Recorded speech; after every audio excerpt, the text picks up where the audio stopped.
Sample paper में ये probability का क्वेश्चन लिटरली फ्री के मार्क्स हैं। नहीं आता आ जाओ सिखाती हूँ, और अगर आता भी है तो भी ये रील देख लेना, क्योंकि इसी से रिलेटेड और कॉन्सेप्ट्स भी समझाऊंगी। चलो, पहले क्वेश्चन में वो कह रहा है a pair of dice is toss. तो सबसे पहले आपको पता होना चाहिए पेयर ऑफ डाइस को जब टॉस करते हो तो 36 आउटकम्स बनते हैं।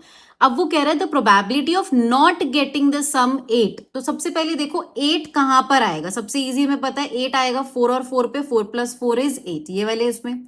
अब आपको इस टेबल की खासियत बताती हूँ। अगर आप इस टेबल को नोटिस करोगे तो जो सम होता है ना वो डायगनली आते हैं। तो अगर ये 4 और 4 आपका 8 है तो इसका डायगनल जाओ 3 और 5, ये भी 8 होगा, ये भी 8 होगा, इधर भी 8 है और इधर भी 8 है। कोई भी और नंबर से ट्राई कर लेना, ये आपकी ट्रिक हो गई। जो सम होता है इस टेबल में वो डायगनली सही होते हैं। तो कितने हो गए, 1 2 3 4 5।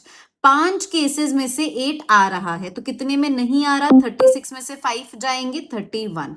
तो 31 केसेस में 8 नहीं आएगा, तो नॉट की प्रोबेबिलिटी हो गई 31/36। ये था आपका पहले क्वेश्चन का आंसर।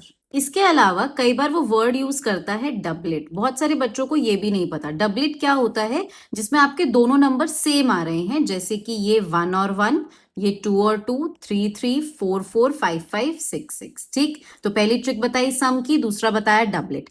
अब एक चीज आप लोग ये याद रखना, जब वो आपसे पूछेगा, अगर वो आपसे क्या पूछता है, सपोज कि क्या 4 2 और 2 4 दोनों सेम हैं, तो ये दोनों सेम नहीं होते हैं। ये चीज आप लोग याद रखना। क्यों? क्योंकि 4 2 का मतलब है कि पहले डाइस पे 4 आया और 2 दूसरे डाइस पे, और 2 4 का मतलब है कि पहले डाइस पे 2 था और दूसरे पे 4। ये एक एजर्शन रीजनिंग के अंदर एक क्वेश्चन आया हुआ था सैंपल पेपर में। तो ये चीजें आप लोग इस टेबल से रिलेटेड याद रखना।